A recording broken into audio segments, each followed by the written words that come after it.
Hello, রান্নাঘরে আপনাদের সবাইকে স্বাগত। আজ আমি বানাবো উচ্ছে আলু ভাজা। তার জন্য আমি এখানে উচ্ছে কেটে নিয়েছি, আলু নিয়েছি, পেঁয়াজ আর কাঁচা লঙ্কা নিয়েছি। কড়াই গরম হলে আমি এতে সরষের তেল দিয়ে দিলাম। তেলটা গরম হয়ে গেলে আমি এতে গোটা জিরে দিয়ে দিলাম। এবার আমি কেটে রাখা সবজিগুলো দিয়ে দিলাম।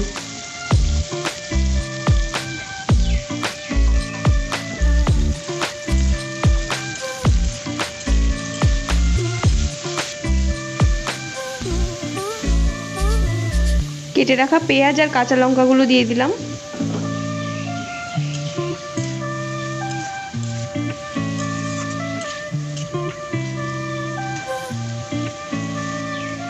আমি এতে স্বাদ মতো লবণ দিলাম, সামান্য একটু ধনে গুঁড়ো আর হলুদ গুঁড়ো দিলাম।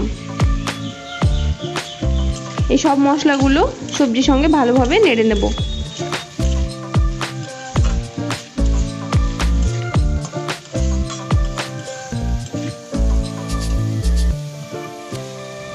আমি সামান্য একটু জল দিলাম।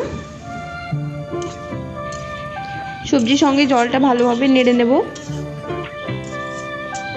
এবার আমি এটা ঢেকে লো আঁচে 2 থেকে 3 মিনিট রান্না করব।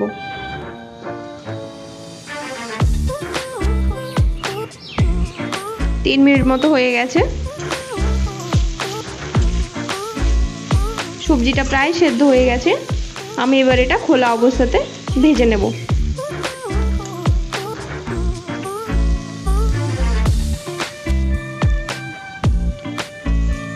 2-1 মিনিট পর পর নেড়ে দিতে হবে।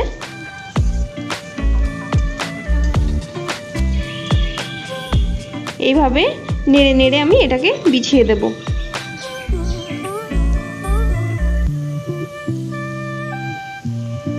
প্রায় 10 মিনিট হয়ে গেছে। দেখুন ভাজার কালারটা পুরো চেঞ্জ হয়ে গেছে।